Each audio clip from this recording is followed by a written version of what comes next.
Pra, me qënë se jemi në gjysmën e rrugës dhe kjo është pjesa më e vështirë, do të thotë që Bashkimi Evropian na monitoron më rreptësisht se çka monitoruar deri më tani? Po, më rreptësisht dhe do të jetë shumë më kritik për elemente ndryshëm që Shqipëria do të hasi gjatë rrugës.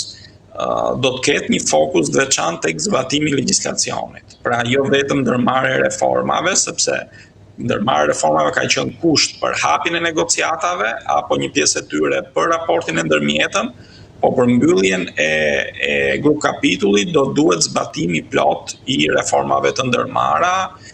mosbërja hapave mbrapa patjetër, po konsolidim i progresit, reformës drejtësi, luftës kundër krimit të organizuar, korrupsionit, forcimi i administratës publike. Si mate në praktik këto standarde, zotë Gjipali, si mate në praktik? Delegacioni i Bashkimit Evropian do të jetë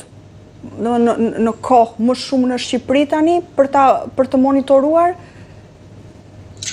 Jo vetëm sepse janë disa institucione që janë të përfshira. Pra, nga një anë kemi delegacionin këtu,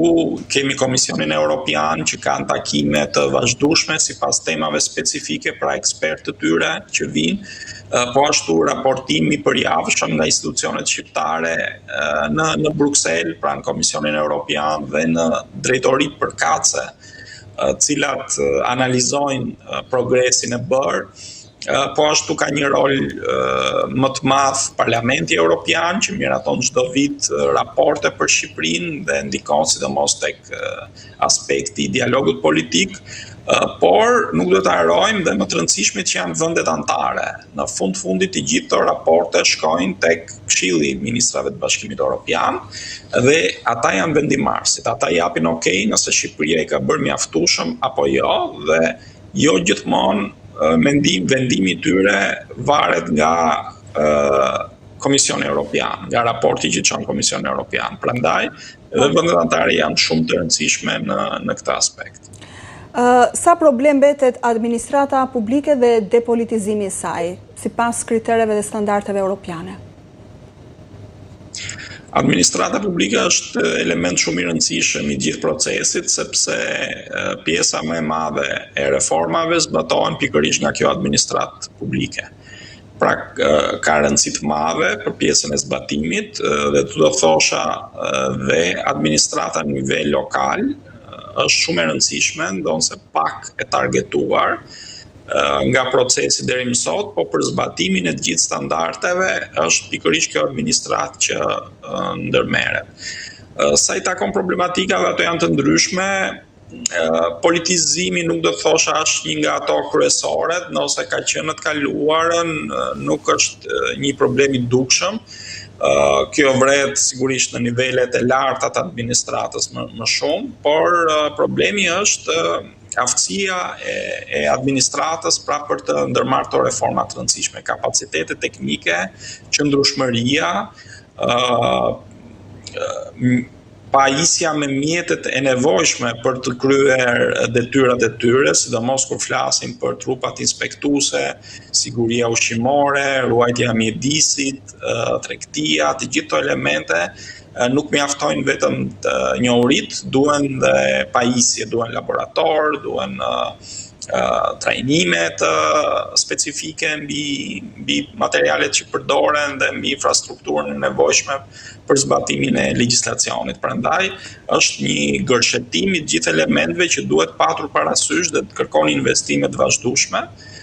që burime njerëzore të trajnuara të qëndrojnë në administratë, të qëndrojnë në pozicionet për cilët janë trajnuar, pra mos ketë lëvizje në për detyra për cilat nuk janë trajnuar, nuk kanë eksperiencë, dhe sigurisht të garantohet sistemi i karrierës administratës, pra profesionalizimit të saj, gjë që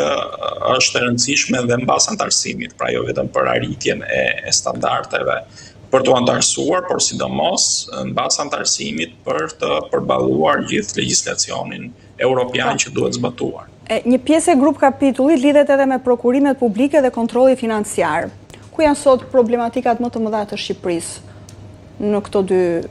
drejtime? Po, Po, sa i takon prokurimit publik, Shqipëria ka avancuar në kuadrin legjislativ, pra ka një kuadër pothuajse të plot, të përputhur me legjislacionin evropian. Sigurisht ka problematika se si institucionet e zbatojnë atë, pra po të shohim ka dhe raste që hetohen apo në luftë kundër korrupsionit, që problematika të shumta që lidhen me prokurimin publik dhe kjo tregon që ka dobësi sidomos në ato institucione ku flitet për shifra të mëdha, për tender të mëdhenj që presionet janë dhe më të mëdha. Dhe këtu Shqipëria duhet tregojë që zbatimi i legjislacionit evropian fushën e prokurimit publik është i drejtë, pra bëhet në mënyrën e dur, ka minimizuar influencat e ndryshme, duke sjellë përfitimet e qytetarët. Pra këtu jemi në fazën e vlerësimit të zbatimit legjislacionit, sesa të parafrimit i cili është realizuar në masën më të madhe, janë disa element që janë duke u trajtuar, por është nga fushat më të avancuar sa i takon legjislacionit. Tek kontrolli financiar është një kapitull shumë teknik, është i rëndësishëm sepse bëhet fjalë pikërisht për të ruajtur, për të kontrolluar mënyrën se si harxhohen fondet e buxhetit, pra të Shqipërisë dhe nesër të Bashkimit Evropian. Dhe ka një fokus të veçantë nga Bashkimi Evropian te ky element, sepse mbron dhe taksapaguesit e tij, jo vetëm taksapaguesin shqiptar, dhe do duhet të ketë më shumë vëmendje sepse është lënë pas dorë në një farë mënyrë duke qenë se është shumë teknik, por është shumë i rëndësishëm për mirë menaxhimin e fondeve.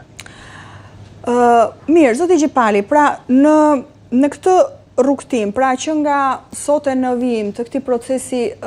të gjatë, Europa na monitoron më rreptësisht, por çfarë ndodh nëse Shqipëria nuk avancon ose nuk i përmbush këto kushte, nuk ecën sipas kritereve